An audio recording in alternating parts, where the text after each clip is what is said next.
Article 11.10 Importance of Acoustic Protection. Acoustic is that branch of physics which deals with the study of sound, its characteristics, production, transmission, effects, and so on. There are so many types of acoustic like environmental noise, musical acoustic, ultrasounds, infrasounds, vibration, and dynamics. Acoustic हमारे पास एक branch है physics की जिसमें हम study करते हैं sound के बारे में, उसकी करेक्टरिस्टिक्स, प्रोडक्शन, ट्रांसमिशन और इफेक्ट्स के बारे में। मतलब उसकी प्रॉपर्टीज़ के बारे में डिस्कस करेंगे, उसकी प्रोडक्शन कि वो कैसे प्रोड्यूस होती है, आउटकम क्या होगी, ट्रांसमिट कैसे करती है एक पॉइंट से दूसरी पॉइंट पे, और उसके इफेक्ट क्या होंगे और बहुत कुछ। और एकॉस्टिक की हमारे पास बहुत सारी टाइप्स हैं, जैसे कि इन्वायरमेंटल नॉइस, कोई भी इन्वायरमेंट में कोई भी जो नॉइस प्रोड्यूस हो रही है वो।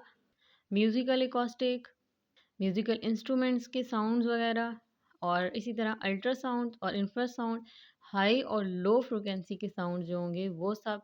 और वाइब्रेशन, और अगर कोई भी चीज़ मूव वगैरह करती है या उनके स्ट्रॉन्ग इफेक्ट्स की बात हो रही है। Environmental noise is defined as undesirable or destructive open air sound created by human activities such as noise emitted by means of road traffic transport, industrial activities, rail traffic and air traffic. Environmental noise हमारे पास कोई भी ऐसा undesirable sound है जो human की activities की वजह से प्रोड्यूस हो रहा है।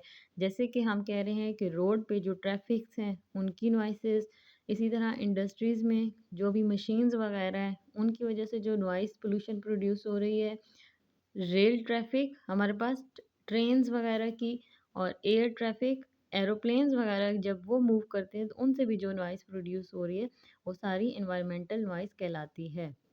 Acoustic protection, the technique or method used to absorb undesirable sounds by soft and porous surface is called acoustic protection. Acoustic protection हमारे पास एक ऐसी टेक्निक और मेथड है जिससे हम अनडिज़ायरेबल साउंड को एब्जॉर्ब करवा दें किसी भी सॉफ्ट और पोरस सरफेस से। सॉफ्ट बहुत ही नर्म, और जिसमें बहुत सारे पोर्स हों, सुराख हों, ऐसी सरफेस हमारे पास जिनको यूज़ करके अनडिज़ायरेबल साउंड को ख़त्म किया जाए वो कहलाता है एकॉस्टिक प्रोटेक्शन।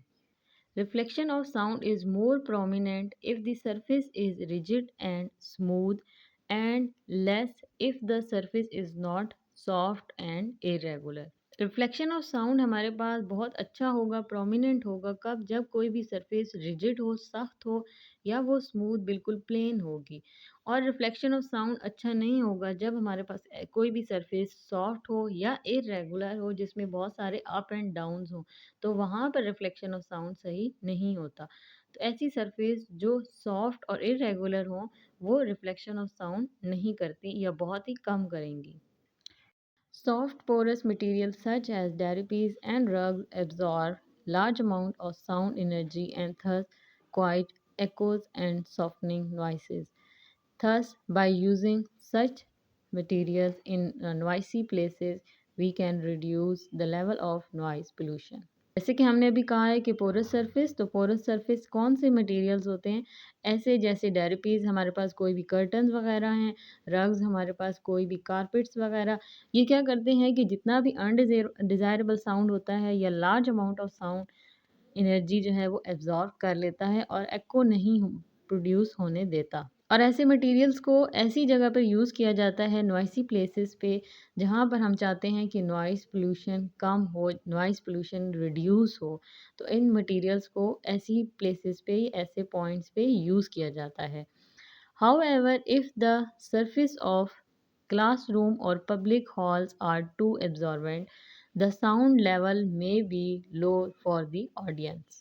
पर अगर हम इन सर्विसेज को किसी भी क्लासरूम या पब्लिक हॉल्स वगैरह में यूज़ करेंगे तो वहाँ पर भी जो है वो साउंड एब्जॉर्ब हो जाएगा। पर साउंड एब्जॉर्ब होगा तो वो जो ऑडियंस हैं, लिसनर हैं, उन तक आवाज़ सही नहीं जाएगी, क्योंकि वो जो करीब करीब होंगे उनको तो आवाज़ आ जाएगी, जो बैक बेंचर्स होंगे उनको आवाज़ नहीं जाएगी, क्योंकि आवाज़ की जो एनर्जी है, साउंड की एनर्जी है, वो ज़्यादातर एब्जॉर्ब हो जाएगी। तो ऐसे मटेरियल्स को ऐसे पॉइंट्स पे यूज़ नहीं किया जाता, या किया भी जाए तो बहुत ही स्मॉल अमाउंट में यूज़ करते हैं।